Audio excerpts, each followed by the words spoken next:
everyone. So this is a behind the scenes video, behind the scenes of my sewing pattern company, Charlotte Emma Patterns. So I've just recently launched the company and my very first sewing pattern, and my intention is to keep filming these as the company develops and talk you through what it's like behind the scenes of a indie pattern company. So today I am going to be talking about part of the process to launch the brand, which is developing the branding and the process that I went through working with a local designer to do that.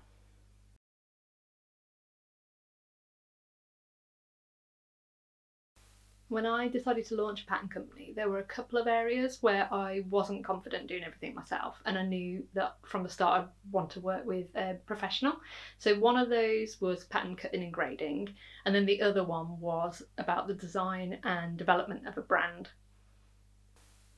So my starting point before I did contact anyone else was to borrow a load of books about branding from a local library, and I definitely recommend doing this if you are starting a business or refining your business.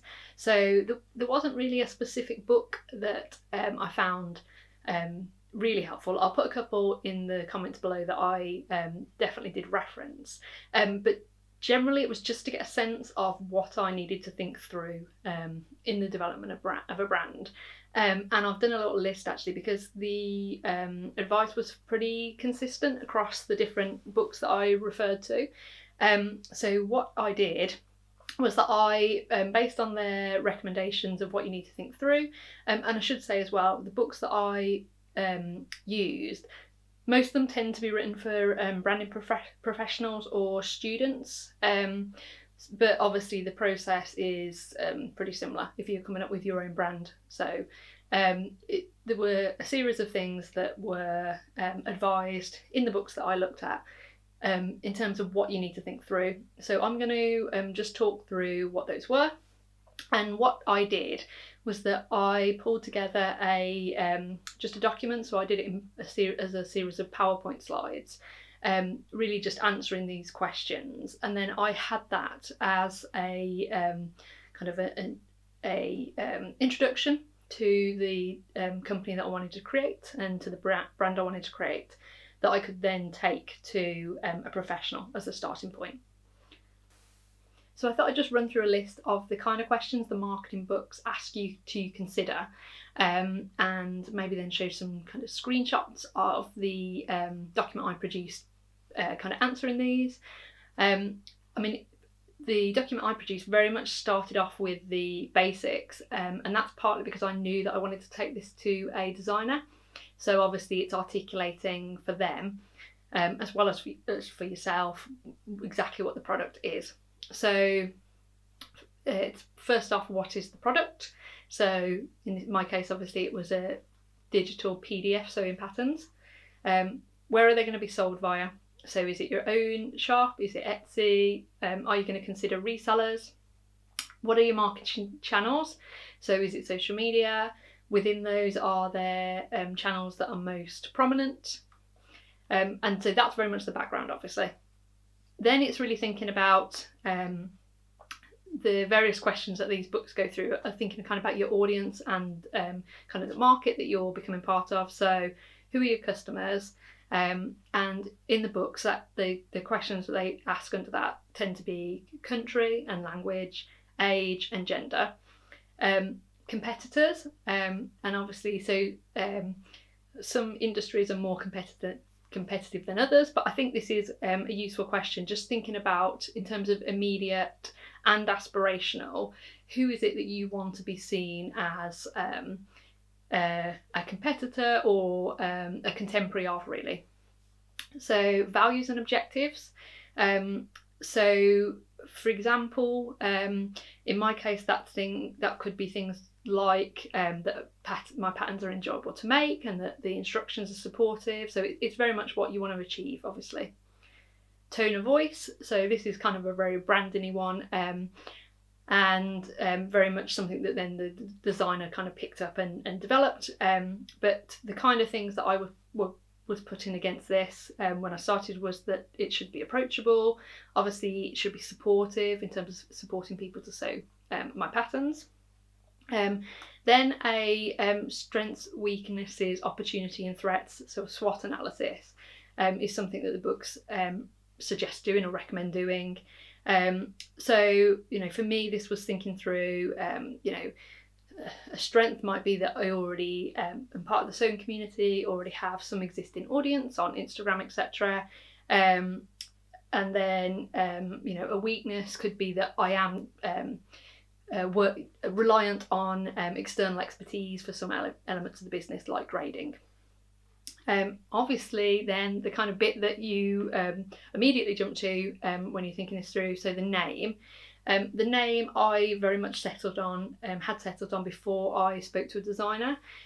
Obviously, you could very much work with a designer on this, and they could have some really useful input. But for me, I'd already, by the time I was working with the designer, I'd already spent time thinking this through, and I went kind of back and forth. So I initially wasn't planning to use my name and wanted maybe like a single word name, but it's finding the right one. I think it's really difficult, and I didn't want the word "so" in there particularly, so it's finding a word that isn't completely irrelevant or confusing, but still has some kind of essence of the brand, and in the end I decided that it was much safer. The other thing I considered was something about Birmingham, because I'm from Birmingham and very much love the city, and obviously I organised the Sabrum meetup,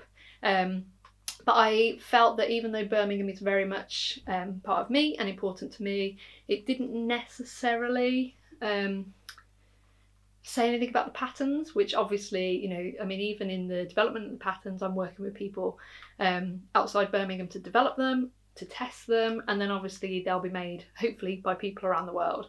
So in the end, I decided that my name, was the best way to go for me. But yeah, obviously that's one of the key things that you're thinking about.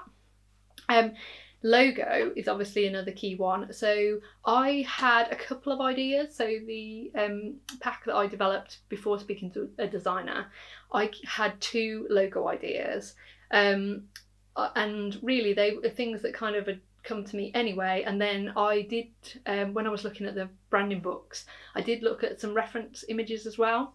So you can, via the library elsewhere, you can get books that are dedicated entirely to logos, or obviously you can get kind of design reference books. So I did look through for some kind of inspiration around these logos. But to be honest, the key thing in terms of the ideas that I had, so one of them obviously we didn't take forward.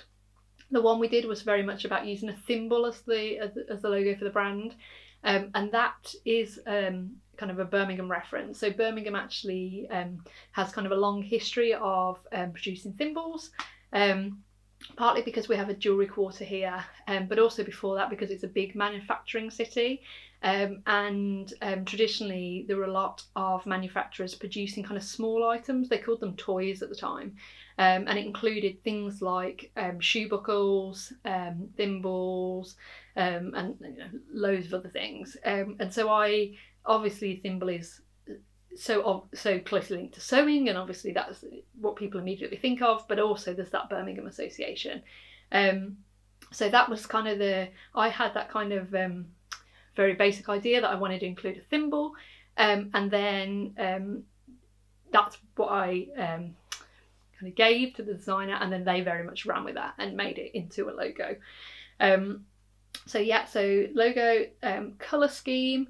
I had, so obviously this is one that, if you are working with a designer, I very much left this to them. I kind of gave some indication of colour schemes used by other sewing pattern companies, and the kind of types, the use of lots of white, etc. And then I kind of left that with them, and that was very much developed. They very much developed that for me. But obviously that's something you could do yourself. And then obviously there's other elements like font, for example, which are key, but those I didn't attempt to make any decision on, and I very much left that in the hands of the designer. The other things I did think about before. So one was about product photography style. The document I produced included product photography style, and this was really just some reference images of sewing pattern photography by other companies that I was aspiring to in terms of the style and the level of quality. And I think this was quite useful, just giving a sense to the designer that I ended up working with of what I was aiming for. Then the other thing, the kind of final thing I included in the document I created, which obviously could be handled very much separately, was about website. So I knew I wanted to have my own website as a place to sell the patterns, and also as somewhere to host tutorials, etc., and a blog. And so at this stage, I hadn't really thought through kind of which website provider I would use, etc. But I listed my requirements. So this was just a list of bullet points in terms of the functionality I wanted, but I ranked them as must have, should have, or could have. And I did work with the same designer on the website, so obviously that was already in there as part of my requirement.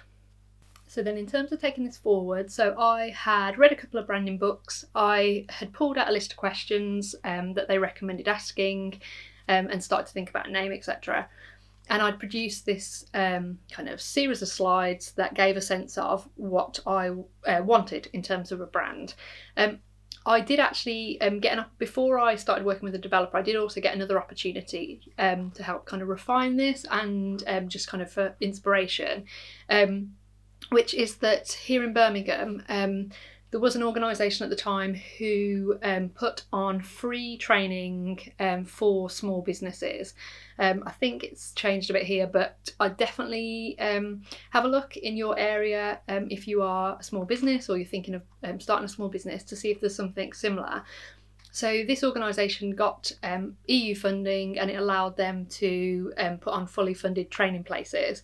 And they do training in lots of different topics, but the topic I attended was specifically about branding, and they had a professional designer and teacher to give, I think we had 4 whole days, I think, to talk through kind of everything from how branding works, what are your options in terms of working with someone else, is it a big company or is it a student, or a independent design professional, and then just loads of inspiration. So looking at really good examples of brands big and small, and about the kind of brand development process.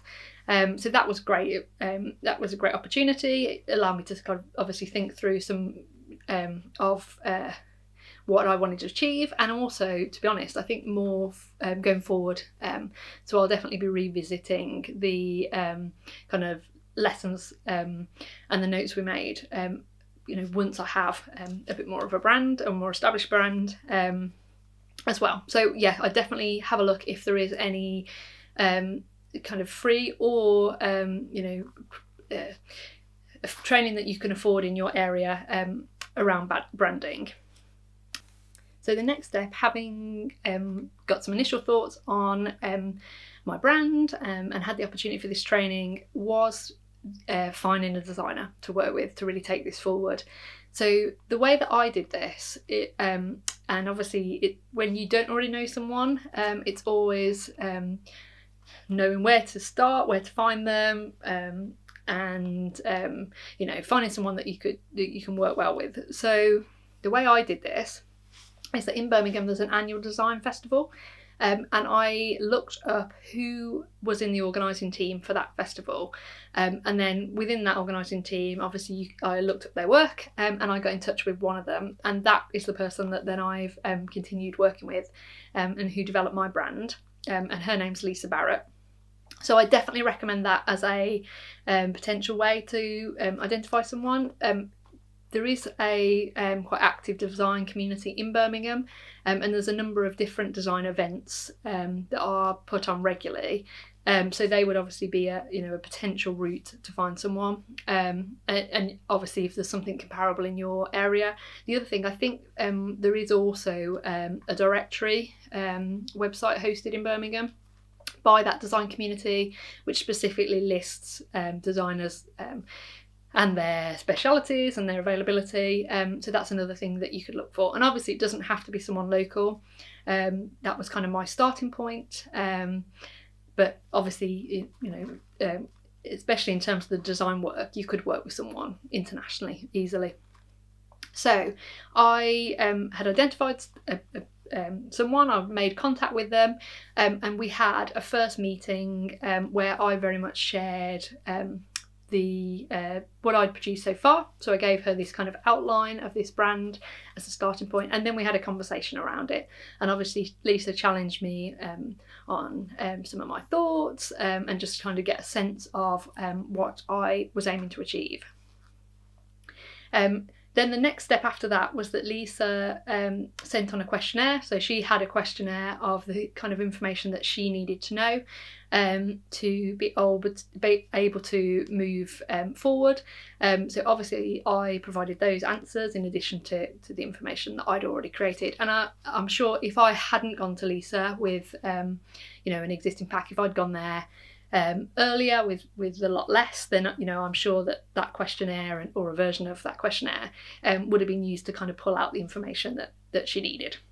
So following a meeting and filling in a questionnaire, Lisa took that information away and she produced 2 mood boards. So that was the starting point. So these were kind of 2 very different mood boards, which would then give her a steer for which way to take it and which one to refine further, or potentially refine both.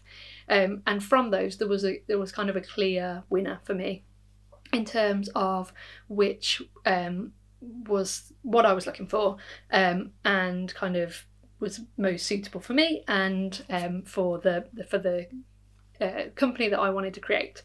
And then from that mood board, from the selected mood board, Lisa pretty much then came back with the kind of fleshed out concept for the brand. So at that point, she developed the 2 logos. So the company has 2 logos. So from that thimble idea that I gave her, Lisa had developed a clear logo based on that, and then also a secondary logo for use in different formats, which is my name. She had the colour scheme developed, the font, and really the image style.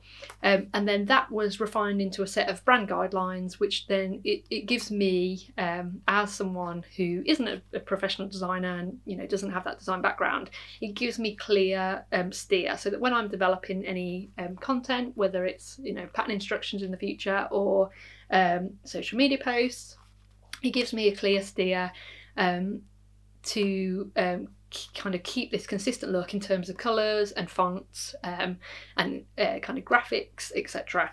So in terms of then applying that, so Lisa created this set of brand guidelines, and then it's, I guess, the key first thing we started to apply that to was the pattern instructions.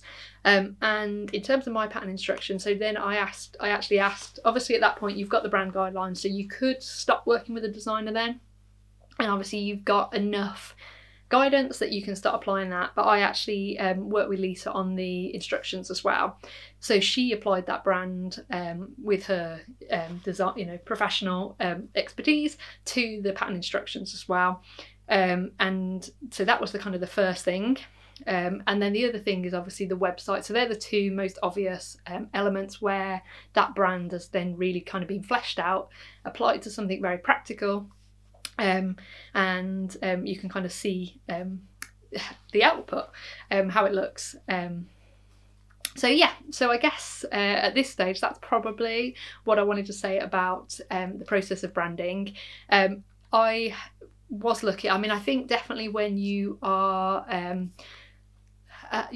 in your own business, it is finding the right people, and I was very lucky that so Lisa didn't have specific previous experience around sewing patterns or sewing, but she absolutely totally got what was required from the information I gave her, from her own research into having a look at other sewing patterns, etc. And obviously I supplied some examples of some instruction booklets, etc. And yeah, she absolutely got it, and it's been a really successful partnership. And I would definitely recommend, I think, those areas where you aren't 100% confident, you know, if you can afford to do it, it's definitely worth working with someone that can really just add that massive amount of extra value into what the content that you're creating. So I hope that was useful.